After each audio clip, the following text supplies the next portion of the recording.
शेखर जी। माननीय सभापति जी, जय भीम।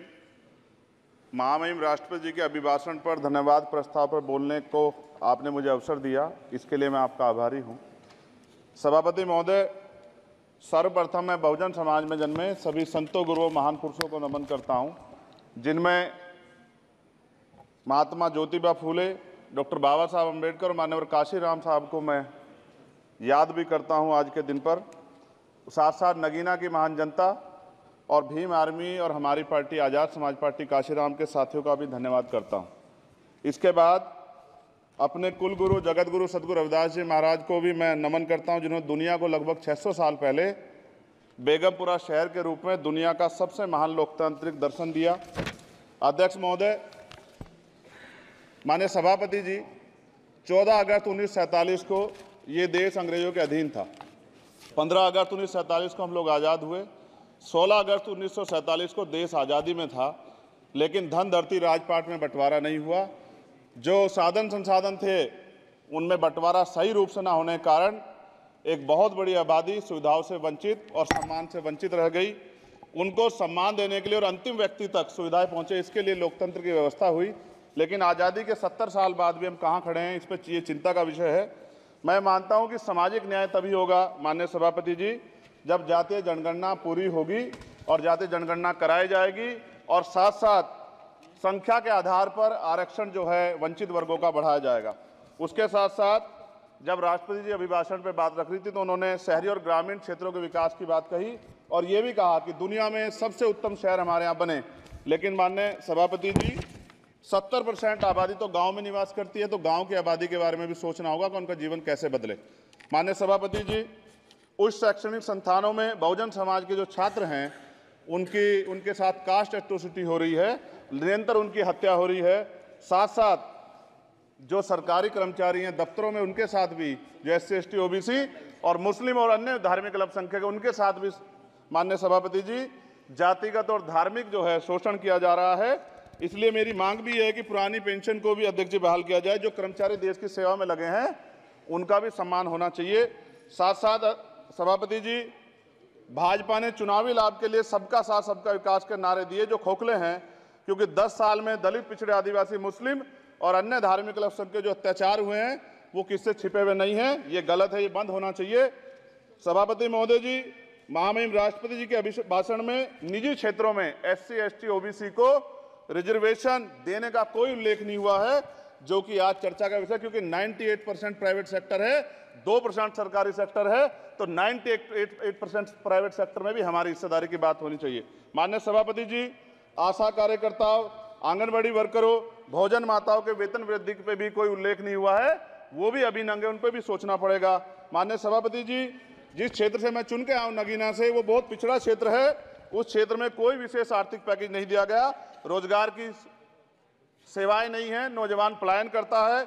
IIT, IIM, एम्स, केंद्रीय विद्यालय आदि शिक्षा में और चिकित्सा संस्थानों की स्थापना होनी चाहिए, जो कि नहीं है। और माननीय सभापति जी, मानसून सत्र आ गया है, मेरा क्षेत्र बाढ़ से बहुत प्रभावित है, इसलिए मैं आपसे आग्रह करूंगा कि वहां के लोगों को बाढ़ से निजात दिलाई जाए। माननीय सभापति जी, चीन हमें आंख दिखा रहा है और लगातार हमारे देश की सीमाओं में घुसपैठ कर रहा है, इसलिए अग्निवीर योजना को हटाकर पुनः सेना भर्ती शुरू की जाए और साथ साथ भारत की सबसे प्राचीन व बहादुर रेजिमेंट में से एक चमार रेजिमेंट को पुनः बहाल करा जाए, ऐसा भी मेरा आपसे आग्रह है। माननीय सभापति जी, पिछले सारे प्रधानमंत्रियों ने मिलकर जितना कर्ज लिया है उससे दुगना कर्ज हमारे वर्तमान के प्रधानमंत्री जी ने लिया है। किसान अगर अपना कर्ज माफ कराने के लिए जाता है तो लाठी झेलनी पड़ती है, जबकि सरकार ने धन्ना सेठों का 15 लाख करोड़ रुपया माफ किया है। इस ओर हमें ध्यान देना पड़ेगा, हमारी आने वाली पीढ़ियों को ये कर्ज चुकाना पड़ेगा। माननीय सभापति महोदय जी, किसानों को MSP की लीगल गारंटी तथा किसानों का कर्ज माफ होना चाहिए। साथ साथ 2 अप्रैल 2018 को SC ST के बच्चों पे बहुत बड़े पैमाने पे मुकदमे लगे थे, वो हमारी लड़ाई सही थी, ये सुप्रीम कोर्ट ने माना और बाद में सरकार ने माना, वो मुकदमे तुरंत वापस होने चाहिए। माननीय सभापति जी, प्रेस जो है उस पर भी शिकंजा कसा जा रहा है, जो पत्रकार सरकार के खिलाफ बोलता है नौकरी से हाथ धोना पड़ता है। और सोशल मीडिया हमारा हथियार है, उस पर तरह तरह के प्रतिबंध लगाए जा रहे हैं और विरोध करने वालों को सोशल मीडिया हैंडल भी सस्पेंड करा दिए जा रहे हैं। साथ साथ सभापति जी, पेपर लीक और परीक्षाओं के कैंसिल होने से देश के नौजवानों का भविष्य खतरे में है। नीट, यूपी सिपाही भर्ती सभापति जी और 69,000 शिक्षक भर्ती में आरक्षण घोटाला हुआ है, कोई पूछने वाला नहीं, खून के आंसू रो रहे हैं बच्चे, बेरोजगारी का दंश युवा झेल रहे हैं। इसलिए मेरा आग्रह है कि युवाओं के लिए कृपया समाप्त करें चंद्रशेखर। माननीय सभापति जी, मैं पहली बार बोल रहा हूं, आप कहेंगे मैं बैठ जाऊंगा, मैं आपकी बात, मैं संवैधानिक मर्यादा का पालन करूंगा, मगर हम तो माननीय सभापति जी सुन ही रहे हैं। आप बोलिए, 1 मिनट। धन्यवाद। 1 मिनट और बोलिए। अध्यक्ष सभापति जी, नारी सम्मान की बात करने वाली सरकार, हमने मणिपुर देखा सर, हमने पहलवान बेटियों का हर्ष देखा सर, और हमने सर हाथरस की बेटी का हर्ष देखा सर, और हाथरस के परिवार को जो वादा किया था सरकार ने वो भी पूरा नहीं किया।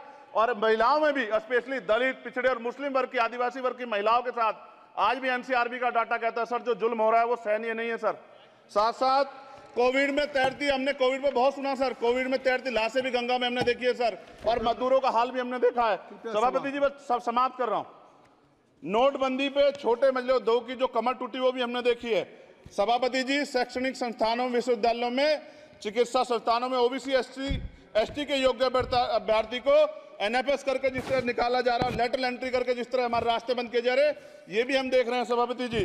साथ साथ मेरा ये कहना है सर, ये सबका इशू है कि प्राइवेट कर्मचारी सर और सरकारी भी कई जगह पे 8 से ज्यादा घंटों से काम करते हैं और उनको जब सर उचित वेतन भी नहीं मिलता, तो न्यूनतम वेतन 20,000 रुपए तय हो और 24 घंटे की ड्यूटी। उदाहरण के तौर पे यूपी पुलिस सर बहुत पूरा काम करते हैं वो लोग, वो राज्य के विषय हैं। आप सर मैं आपके राज्य सरकार के लिए भी आपके संज्ञान में डाल रहा हूँ विषय सर, पुलिस सब जगह है सर, लेकिन सवाल ये है सर, बहुत पसीना बातें हैं, 8 घंटे की ड्यूटी और वेतन विसंगति, बॉर्डर स्कीम से उनको जो बाहर किया जाए। माननीय सभापति जी, 1 मिनट चाहिए सभापति जी। राष्ट्रपति जी ने धर्म के बारे में बात की थी, राम मंदिर से पहले हमारे गुरुघर तुगलकाबाद का फैसला आया था राष्ट्रपति जी, वो सभापति जी अभी तक दिल्ली में स्थित सदगुरु रविदास जी महाराज का गुरुघर नहीं बना। साथ साथ सभापति जी, अपनी बात को खत्म करते हुए मैं आपसे कहना चाहता हूं कि जितना देश दूसरों का है सर, इतना हमारा भी है। हम मरने के लिए पैदा नहीं हुए, जो चाहता है हमारी हत्या कर देता है। मूछें रखने पे, घोड़ी पे बैठने पे, मटकी छूने पे हमारी हत्या हो रही है। क्या बदला है सर 70 साल बाद भी? दलित, पिछड़े, मुसलमानों पे हिंसा नहीं रुक रही है सर। मेरा आपसे संरक्षण के साथ ये आग्रह है कि इन घटनाओं को रोका जाए और देश किसी की बपोती नहीं है, देश संविधान से चलता है सर और संविधान से चलेगा, संविधान छेड़खानी बर्दाश्त नहीं की जाएगी सर। धन्यवाद।